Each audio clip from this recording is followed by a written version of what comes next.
The Jesse Kelly Show, another hour of the Jesse Kelly Show on a wonderful Thursday. It's been up, it's been down, it's been history, it's been current, and yeah, we're going to keep doing that this hour. I never did answer the question at the end of last hour, what history thing have I learned that has disillusioned me? I'll go into that in a second. After we do that, we're going to talk about winning the war against the communists in our country. We'll talk about that. We have so much more. It's going to be a great, great time. We're even going to talk about mainstream science. All that and so much more is still to come on 2 hours left of the world-famous Jesse Kelly Show. Now, the email was the guy had started reading about pirates, found out it would be horrible to be a pirate. It didn't last very long, and life sucked. Okay? What about me? All right, so let me lay this out for you. I've always admired and been interested in tribal peoples of any kind. I find different lifestyles, different cultures, different tribes to be fascinating, whether that's American Indians or Aborigines or the Gauls or the African tribes or just the way different cultures have lived and fought and all these things. I've always been fascinated by it. And like when we would play Cowboys and Indians as a kid, which I don't even know if you're allowed to do that anymore, but half the time I wanted to be one of the Indians. Sometimes I wanted to be a cowboy. Sometimes I wanted to be an Indian. And I realize a lot of this is America's education system and the way it's presented and things like that, but I grew up thinking that in a lot of ways, tribal peoples were actually superior fighters, better fighters. America only won because we had more numbers or something like that, or something.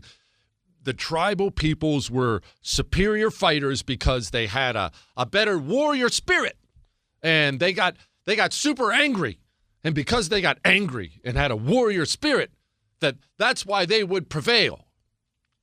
Yeah. You ever seen the movie Braveheart? Most people, besides Jewish producer Chris, have seen the movie Braveheart. That's still so weird to me. You know, we're not going into that. You've seen the movie Braveheart. And the battle scenes in Braveheart, where you have this English army there with all their armor on and all their shields on, and they're marching in formation. And then what happens? William Wallace and this group of Scots, they don't have any armor at all. Some little dinky shields, and they don't even have formation at all. They just start screaming and yelling, and they're really mad. And because they're really mad and they're screaming and yelling, they just take off running across the field like a bunch of nutballs. And because they're so mad and because they have a warrior spirit, that's how they defeated the English. Yeah, that's a bunch of crap. That never happened at all. That's not how that works. The truth is that training and discipline, they will win the day almost every single time. The Roman armies used to routinely wipe out armies that were several times their size. And those armies they were fighting were really angry and had a great warrior spirit. You didn't have any discipline. You didn't have enough armor. You didn't have any discipline. Your 50,000 guys, you're welcome to run screaming at that formation of 20,000 Romans. But you know what that formation of 20,000 Romans is going to do? They're going to stay in formation. They're going to keep their shields where they should be. They're going to watch you gash yourself out because endurance is real. Nobody ran across a field 500 yards with a sword and then started fighting because you'd be out of breath just like you would and you wouldn't be able to do it anymore. The Romans are going to sit there. They're going to stay in formation. You're going to be gassed and they're going to cut you to ribbons and you're going to lose. Custer's Last Stand. That's something everybody knows about. Custer's Last Stand, the Battle of the Little Bighorn. Custer rides in to kill a bunch of Indians, and instead he gets outfought and slaughtered because they had a superior warrior spirit. Nope, the only reason he lost is they had more than 10 times his number. Every other time, virtually every other time there was a major engagement between American troops and the Indian tribes got freaking mopped up. Slaughtered. Completely slaughtered. Isn't that a freaking bummer?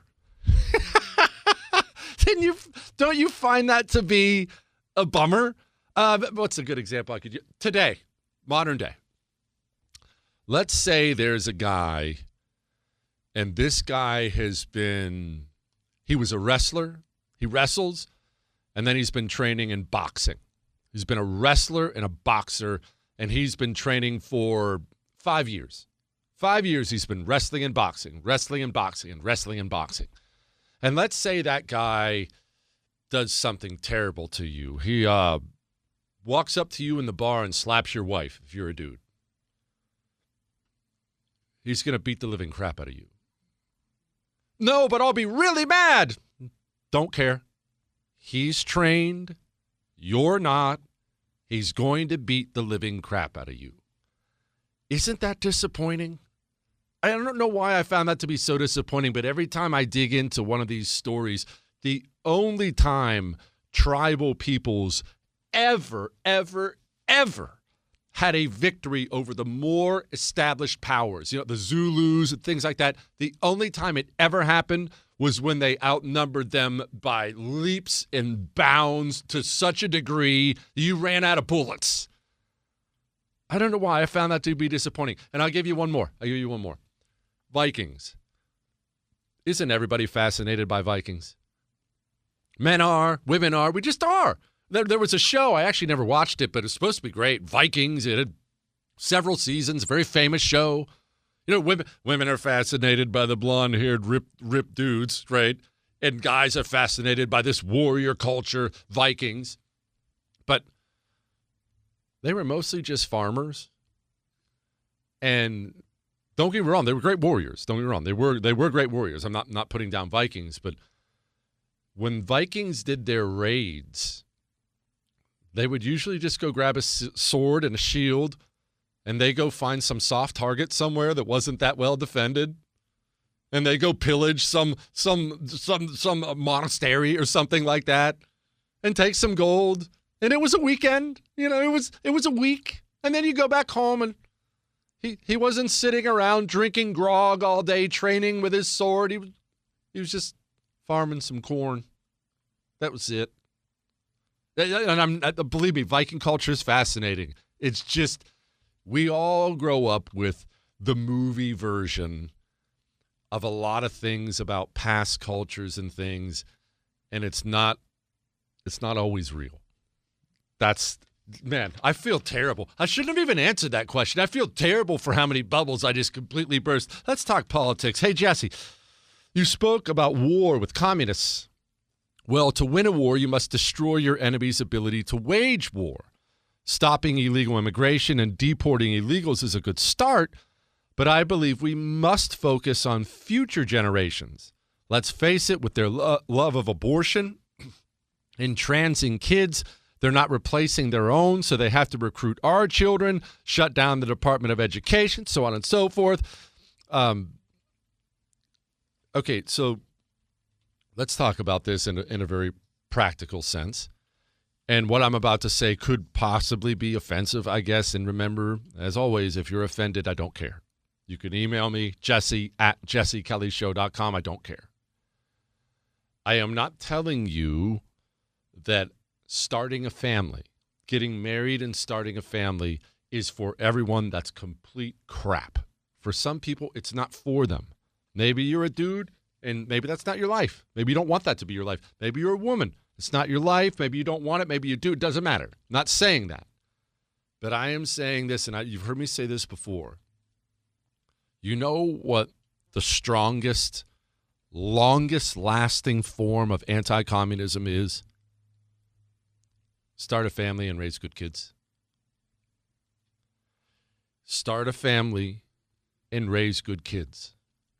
Those legions of demons you see in the streets, the animals out there always rioting and protesting and screaming and crying and blah, blah, blah, blah, blah. Those are almost all broken people from broken homes. And we have to defeat them, don't get me wrong, but we should feel bad for them. They're broken. Now, Democrats will break them on purpose because they understand a broken person is a perfect recruit for the Democrat Party. A happy person, a content person, never going to be a Democrat. They understand that. But you want to really fight communists? Get married and make babies and raise them right. There's no better way. No better way.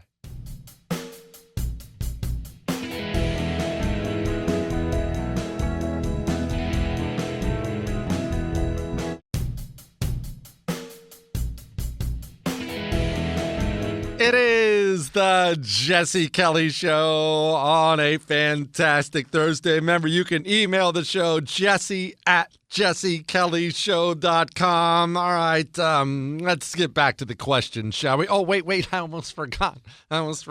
So you understand that the show can be always family-friendly. It always will be okay for your kids. I believe in that. I always have. I always will. You don't hear me cussing on here. You don't have to stress when you leave the room and your kids are in the car listening to the show. Although, if you left the room, why would your kids be in the car? That would probably be a stressful thing. Either way, your kids can listen, and it'll be fine. But I understand that I can be offensive. I get that. And every now and then, we get some voicemails. Remember how I said I was talking last night about the Haitians? How they gathered at the border, and then I made some crack about, they didn't go back home and eat each other. That Biden let them in. Apparently I offended somebody. Mr. Kelly, thank you for your work. But as you refer to Haitians going home to eat each other, they are not cannibals. Please watch your words. Educate yourself more on other cultures because they're beautiful people. Their country is just riddled with corruption. Okay? Thank you, sir. Have a good night. Why is Haiti riddled with corruption? What is it? I'm just asking a question. What is it about Haiti that makes Haiti riddled with corruption? Is there, Chris, I realized I went to community college. Corey, you can help me out here if you want. Is there like a bug or something? Is there that they have a special bug there? Is it the weather maybe? But that wouldn't make any sense because they share an island with the Dominican Republic, and the Dominican Republic is doing just fine. So it can't be the weather. I don't think it's a bug per se. Is it maybe the Haitians themselves? I mean, surely that can't be. Stop selling me on this namby-pamby crap about how all people are beautiful, all cultures are beautiful. Some cultures suck. And don't sell me. I've been to all these crappy places in the world, by the way, and the only people who talk like that are people who've never been. There are rancid, despicable cultures all over the world. Cultures that abuse people, abuse women and kids. You talk about corruption. Don't give me that crap. Haiti sucks because Haitians are there. That's why. Because their culture is a voodoo, demonic culture, and that's why it sucks. The people that share an island with them seem to be doing just freaking fine. Haiti sucks because of Haitians. So don't ever tell me that again, you wuss. Jesse, if the mainstream media is wrong, then why do people still believe in mainstream science? Do they employ the same tactics to destroy the critical thinking using the education system? Could the global flood in Genesis actually be true?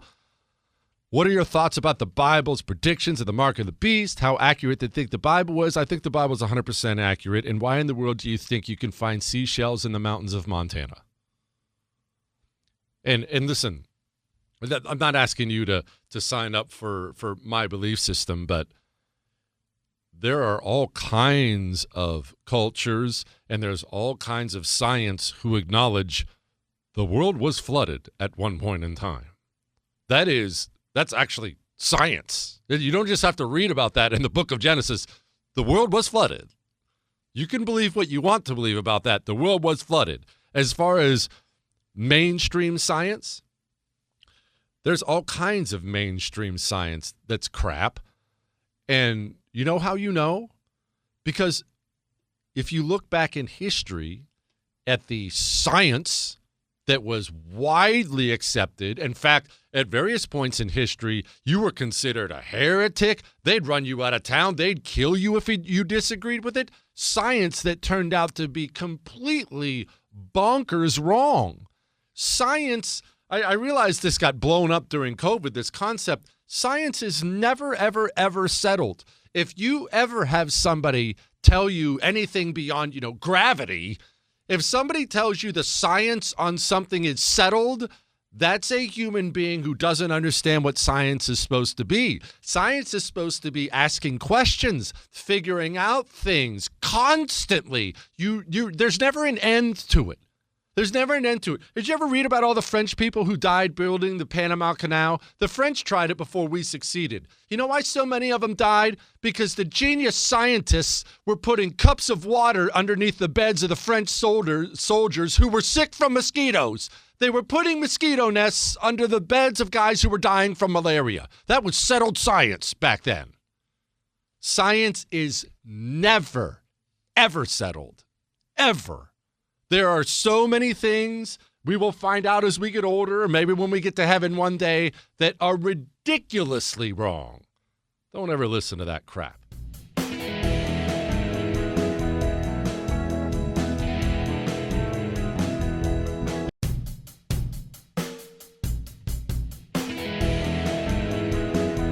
It is the Jesse Kelly Show on a fantastic Thursday. Remember, you can download the show iHeart, Spotify, iTunes. Let's get back to the questions. Dear Menu Whisperer, I've never heard you embrace the greatness that is the tater tot.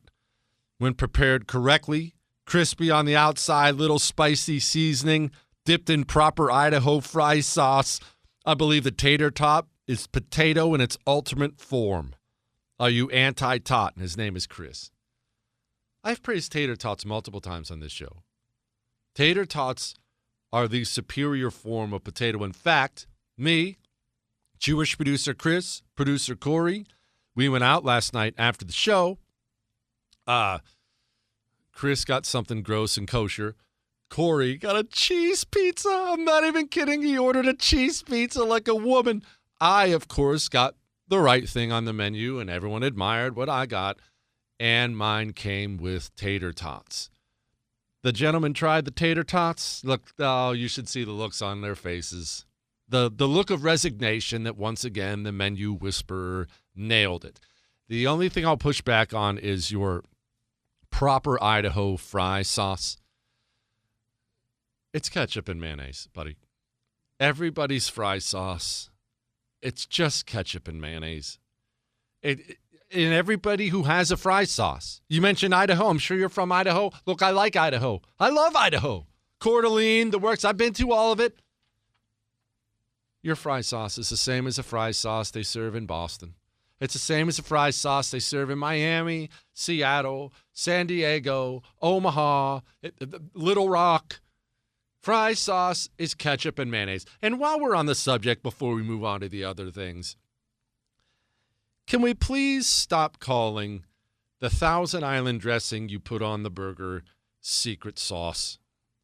It's not a secret. The secret is out. Everyone understands it's Thousand Island dressing. Maybe you put an onion in there. Maybe you put some pickles in there. But it's always the secret sauce is Thousand Island dressing every single time. The secret is out. Okay? Everybody knows your secret sauce is the same as everyone else's secret sauce. Jesse, History Nerd of the Year. I thoroughly enjoyed your history lesson about the kamikaze of World War II. From your description of the devastation of the Japanese war machine, as well as the intense bombing of mainland Japan, did we really need to drop 2 nukes to end the Japanese conflict, or was this more of a show of might for the rest of the world? I love the show, says his name is Dave. Well, it depends on how you look at this thing. First, we were knee deep in the commitment of the Japanese soldiers, the Japanese military complex, the entire war. It wasn't just kamikaze, as I laid out Monday and Tuesday night. Download those iHeart, Spotify, iTunes. It wasn't just the kamikaze. The entire war, these people were killing themselves to kill you. That's eye-opening. They didn't have to deal with that in Europe. That's not something that was dealt with en masse in other theaters anywhere in the world. Anyone who fought in the Pacific knew the Japanese will kill themselves to kill you. So we had that. Then, as I already laid out Monday and Tuesday, the Battle of Okinawa. You know, everyone knows about Iwo Jima.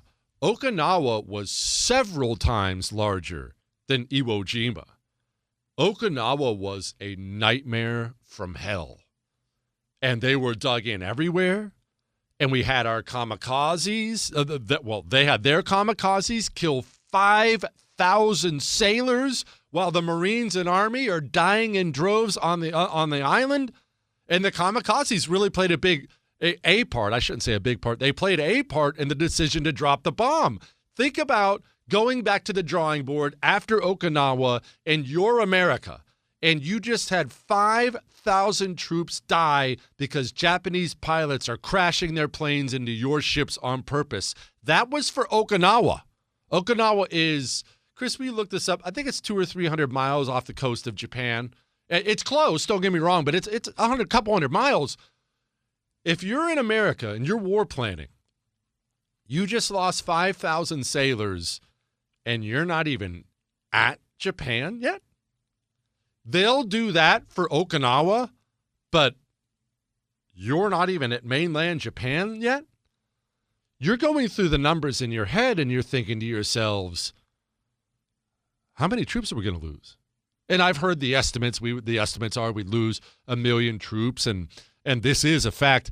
Several 100,000 body bags had already been ordered for the American military for our troops, planning for the invasion. We knew we were going to lose people in droves. 400 miles? Okay, Okinawa's 400 miles off the coast of Japan. You're 400 miles away. You lost 5,000 sailors to planes crashing.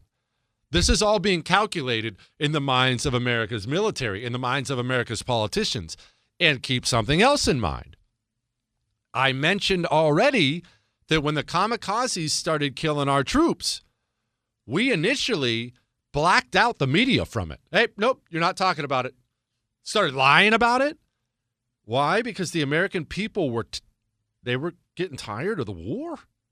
This is post-Germany, remember. Remember, this is post-Germany. Germany had already surrendered by this time. The American people, in their minds, hey, the Nazis are defeated. We just lost how many people? In Okinawa? Where even is Okinawa? The American people were getting tired of it. Now, should we have dropped it or should we not? You had three options. Essentially, the way I see it, you had three options, and I mean, there's a lot of literature that backs this up. You can disagree with me; it's fine. I don't know everything. You can drop the atom bombs you have. We only had two. You can drop the atom bombs you have. You're going to kill women and children, a lot of them, and you can try to punch them so hard they surrender finally, or you can drop the unconditional surrender thing. That's option two. Remember, that was our decision, and I'm not questioning the decision. I'm not, but we can debate it for sure. We decided unconditional surrender was the only thing the Japanese could do. Well, once you take that stance, they're never allowed to negotiate a peace of any kind. There can be no negotiated peace. You have to throw yourself before the American president and say, I'll take whatever you give me. Once you take that stance, then you have to defeat people entirely, all the way. Once you decide you're never allowed to sue for peace, and that was the decision that America had made, then you have to utterly defeat them. You have made that choice when you decide unconditional surrender is the only option. So you either drop the bombs, you drop this whole unconditional surrender thing, or, and this is people who are knowledgeable about this subject, this is their best argument they make against dropping the bombs. And it's a very good argument against dropping the bombs. I disagree with it, but it's a good argument. The argument is we had complete and total ownership of the seas. Japan could float nothing. We were sinking all of it. They were starving already. They were facing a revolt already. We could have just blockaded the island. The whole thing. Is that more humane than a couple atom bombs? 100 million people starving to death? I would push back on that. That's where I disagree. I don't think starving 100 million people to death is more humane than a couple atom bombs. It is what it is. All right, let's move on. Let's talk a little bit of politics. Small government. Thomas Jefferson.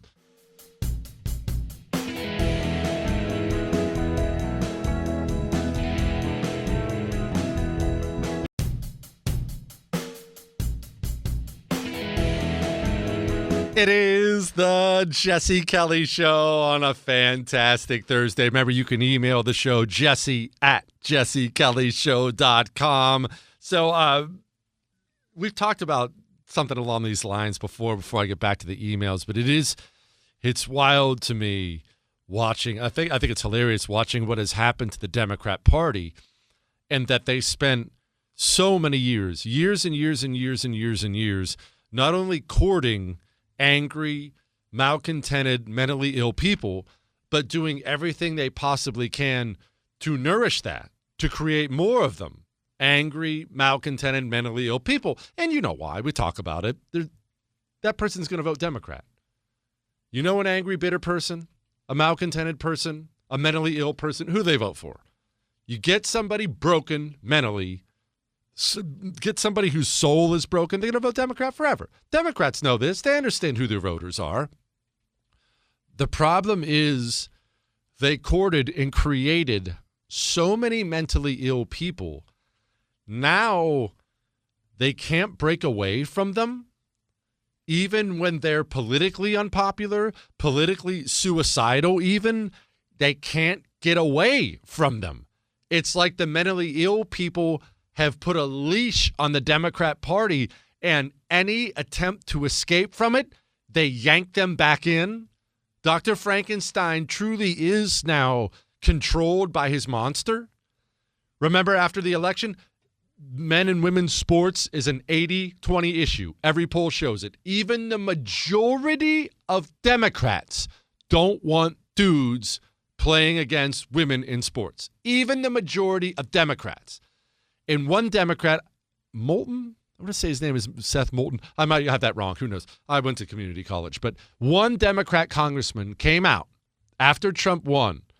And it's not like he came out against the tranny stuff or anything like that. It's a mental illness, or he was not honest in that way at all.